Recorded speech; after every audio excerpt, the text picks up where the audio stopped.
Hola, bienvenidas y bienvenidos a nuestra primera clase. Hoy hablaremos sobre la formación cívica y ética en el desarrollo social y personal. Vamos a ver cuáles son esas características humanas que, pues nos caracterizan de otras especies. Esta capacidad que tenemos de pensar y juzgar las propias acciones. Vamos a ver que estas, van a ser diferentes en cada persona porque tendremos formas de pensar, de sentir y actuar. Pero gracias a esta diferencia y a esta capacidad que tenemos de pensar, también tenemos libertad. ¿Qué es la libertad? Bueno, pues es esta capacidad de decidir, de elegir qué queremos decir, qué queremos hacer. Y de manera autónoma, en la que nadie más tendrá que intervenir. Pero bueno, esto tendrá mucho que ver con los principios y los valores personales de cada persona. De hecho, este valor, este derecho se consagra en 1789 en la Revolución Francesa, donde justo se luchó por la libertad de las personas, para elegir a sus representantes, para tener la libertad de expresarse y de elegir cómo querían vivir. Dirían por ahí que también la libertad es esta facultad de hacer todo aquello siempre y cuando no perjudique a alguien más. Y bueno, vamos a ver que esta toma de libertad de decisiones va a ir de la mano con acciones informadas, razonadas, autónomas y responsables. ¿A qué nos referimos con informada? Saber qué es lo que estamos haciendo y qué consecuencias podrían tener. Cuando hablamos de razonadas, que ya pensamos en las consecuencias que podría acarrear. Hablar de que son de manera autónoma es que solo yo elijo, no por la presión de mis amistades, de mis padres, del grupo social. Y responsable, pues voy a responder justo por esos actos y asumir las consecuencias de esta decisión. Vamos a ver que la libertad se va a ver influida por los valores, la moral y la ética. Pero, ¿qué es esto? Bien, los valores son estas creencias que van a evaluar acciones, situaciones, personas, cosas, acontecimientos como algo bueno o algo malo, algo deseable o indeseable, y van a determinar la manera de ser de cada persona. Ahora vamos a ver un ejemplo de valores y antivalores. Aquí encontramos, por ejemplo, a los morales, que son esas conductas bien reconocidas por la sociedad como algo positivo, que nos permiten vivir en mejor armonía y convivencia. Y encontramos a la bondad, a la justicia, igualdad, libertad, solidaridad, respeto, tolerancia, paz y honestidad. Por otro lado, encontramos los estéticos, aquellos valores que nos permiten apreciar la belleza, la armonía, la gracia. Y lo podemos ver en obras de arte, música, obras, pintura, arquitectura. También encontramos a los valores económicos, y es que estos nos van a permitir darle un valor a las cosas, saber que los servicios también pueden ser de mejor o menor calidad. Ejemplos de esto sería el bienestar, la riqueza, la producción, la productividad. Por otro lado, encontramos también a los antivalores, y aquí encontraremos, por ejemplo, a la xenofobia, al racismo, la discriminación, la envidia, la injusticia, la violencia y la mentira. Y es que estas conductas incluso podrían ser sancionadas porque están contra la legalidad o contra las buenas costumbres, contra la conducta que se espera de la sociedad. Bien, ya que vimos cuáles son los valores y antivalores, vamos a recordar que la práctica de los valores va a desarrollar la humanidad en las personas y pues los antivalores van a despojarnos de esa cualidad. Vamos al siguiente concepto, la moral. Este es el conjunto de normas, valores, costumbres que se consideran positivas en el comportamiento de una persona según una sociedad, pero esto va también a depender del territorio, de la temporalidad. Por ejemplo, hablando de moralidad, hace 50 años ser mujer en la Ciudad de México no es lo mismo que ahora. Hace 50 años la ropa tenía que ser distinta, las mujeres se dedicaban al hogar preponderantemente, ¿no? Incluso hasta los años 50 las mujeres logramos votar. Sin embargo, ¿cómo cambia la situación de las mujeres actualmente? No es lo mismo incluso ser una mujer de Oaxaca a ser una mujer que estudia, que trabaja en la Ciudad de México. Y es que, pues justo a esto nos referíamos con la moralidad. Vamos a ver ahora qué es la ética. Es esta capacidad de diferenciar y de poder elegir entre lo correcto y lo incorrecto, pero de manera personal. Y entonces nos queda la duda, ¿qué hace diferente a la moral y a la ética? La moral es un conjunto de normas de una sociedad que ejerce una influencia muy poderosa en la conducta de las personas, mientras que la ética es esta reflexión y elección interna sobre esa moral. Ahora, vamos con un ejemplo.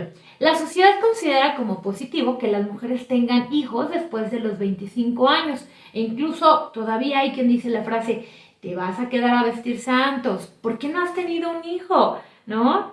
Sin embargo, mi ética me indica que será mejor que tenga hijos hasta que haya desarrollado mi profesión, crecido laboralmente, viajado por el mundo, que mi patrimonio pues va a estar consolidado, que tenga una casa, un coche. Esa es la parte de la ética. Bien, ahora vamos a la última parte de este capítulo, que es la moral autónoma. Bueno, pues ya hablamos que la moral es este conjunto de normas, principios, valores, y entonces cuando es autónoma, a esto me refiero que es realizar juicios y tomar decisiones de manera independiente, sin esperar una recompensa a cambio o un castigo, y teniendo en cuenta a las demás personas implicadas. Mientras que la moral heterónoma, bueno, pues es cuando el sujeto recibe esta ley moral del exterior, del entorno, y desde afuera se toman decisiones o se puede llegar a sentir presionado por la sociedad. Y bueno, que tomamos acciones y decisiones en razón de nuestros valores, pero también cuando imitamos a los adultos, de la influencia de los amigos y compañeros, de los intereses especiales de cada persona, del temor a ser castigados o la intención de agradar a otras personas. Y bueno, pues esto siempre tiene que ser de manera razonada y autónoma la toma de decisiones. Les pongo un pequeño ejemplo. Platón hablaba del anillo de Higgs, era un anillo que te volvía transparente.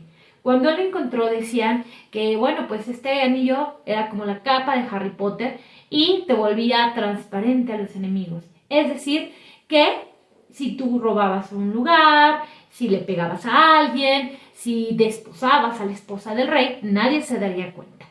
Sin embargo, la reflexión que hace Platón es, ¿qué pasaría si tuviéramos un anillo así? ¿Cometeríamos delitos? ¿Sí? No. Pregúntate. El razonamiento que él llega es que a veces no cometemos conductas delictivas, no porque nos preocupe la sociedad o seamos buenos moralmente, ¿no? Sino porque tenemos miedo al castigo y entonces nos hace pensar realmente por qué nos conducimos de esta manera. Bien, recuerden, todavía tenemos las preguntas que se han hecho en otros exámenes de Comipems sobre este capítulo. Mucha atención. Bien, ahora pasemos a las preguntas Comipems que se han realizado en otros años. Empezamos con la primera. A la capacidad que tenemos los seres humanos para decidir nuestros propios actos, ¿se le llama? La respuesta sería libertad. Recordemos que esta, pues bueno, va a tener que ser responsable y va a depender también de nuestra propia forma de pensar y de ser. No lo podrá hacer la justicia, porque la justicia es darle a cada quien lo que le corresponde. La tolerancia es aceptar a otros por cómo son. Y la democracia tiene que ver con un tema político, el permitir que las elecciones, bueno, pues sean por todos los habitantes y la elección de sus representantes. Pregunta número 2. Debido a que cada individuo es libre para pensar y actuar de formas diferentes, ¿este valor es importante para evitar los conflictos? La respuesta correcta sería tolerancia. Efectivamente, aunque yo pueda pensar y hacer lo que yo quiera, tiene que ser sin dañar a otros. Y es decir, aquí está la tolerancia. Tengo que respetar lo que otros piensen o hagan. No lo podría hacer la libertad, tampoco la justicia, porque es darle a cada quien lo que le corresponde, y la igualdad tampoco. Siguiente pregunta. ¿Todos son valores excepto? La respuesta es muy sencilla, la intolerancia. Siguiente pregunta. ¿Cuál de las siguientes definiciones corresponde a un concepto de conciencia moral individual? Esta es una pregunta súper importante porque tenemos que recordar que la conciencia son todas esas normas, principios que nos dirigen a conducirnos de una mejor manera o que está reconocido por la sociedad. Pero cuando hablamos de que es individual, quiere decir que es autónoma por uno mismo. Por eso las otras respuestas no corresponderían. Por ejemplo, comprobar que los actos buenos o malos de una cultura son costumbres. Eso es externo, no es interno. Forma como las personas aceptan o rechazan los códigos de ética de acuerdo a sus intereses. Parecería ser la respuesta, pero no lo es. Porque eso tendría que ver más con la libertad y realización de un acto de acuerdo con los fines o intenciones que persiguen las personas, pues es un acto totalmente de libertad. Pero cuando hablamos de la conciencia moral es reflexionar justo sobre si estos actos tendrían bondad o maldad en ellos. Siguiente pregunta. La maestra Alicia comprendía la situación de sus alumnas y reconocía que había tenido escasez económica cuando fue estudiante y que en ocasiones no había para comprar un libro.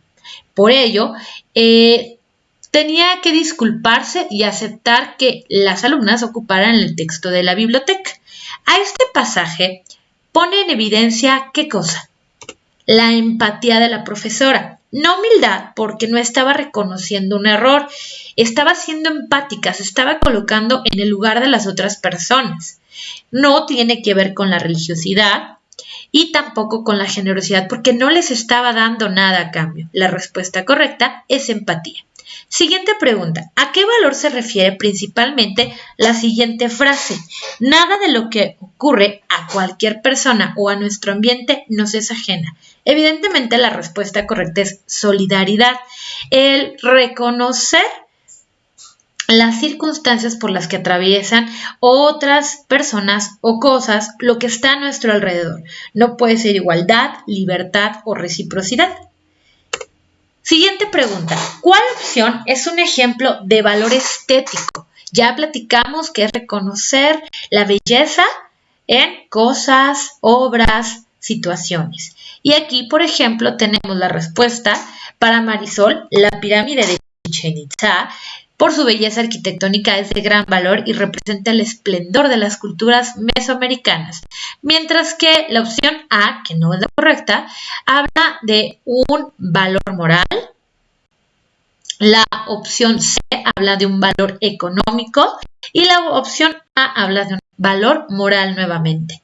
Pregunta 8. ¿En cuál de los siguientes casos solo al interesado le compete tomar decisiones? La respuesta correcta es elegir la pareja con la cual contraerá matrimonio, porque eso sí es algo totalmente inherente a esta persona, porque determinar en dónde realizar el servicio militar pues depende de las autoridades, si sale bola roja o bola negra y si haces o no servicio militar. Decretar leyes fiscales para el país pues le compete al poder legislativo, no a los individuos. Disponer el castigo por pasarse un alto le corresponde al Poder Judicial porque es el encargado de sancionar a quien cometa conductas antisociales o ilegales o infracciones. Pregunta 9. Selecciona los elementos que intervienen en la conformación de la identidad personal. Esto es lo más importante.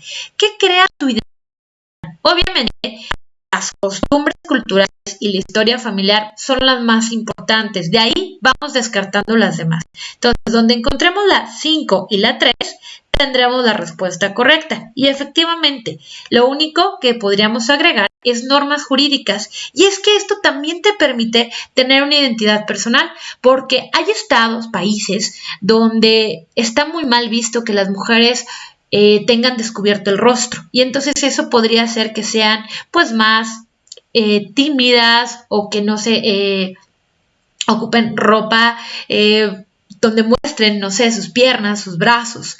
Sin embargo, en México eso no es una norma jurídica que se sancione la forma en la que te vistas y por lo tanto también permite que nuestra identidad personal pues sea más libre. Siguiente pregunta y última. El profesor le dice a Pedro que bueno, es importante que participe, así va a aportar y aprender, que sus trabajos los puede presentar con mayor calidad, que puede hacer metas pequeñas, comprende que las matemáticas son difíciles, ¿no? A comparación de otros cursos, pero que debe de poner toda la atención para realizar esos cálculos. Ahora sí, la pregunta es, ¿qué elementos de convivencia armónica está utilizando el profesor? La respuesta correcta es empatía y diálogo. Está siendo empático con Pedro porque entiende que las matemáticas son difíciles. Sin embargo, por medio del diálogo, de invitarlo a realizar mejores trabajos, a hacerse metas pequeñas, bueno, pues va a lograr una solución de conflictos. Armonía y felicidad no lo sería porque no está expresando felicidad del maestro.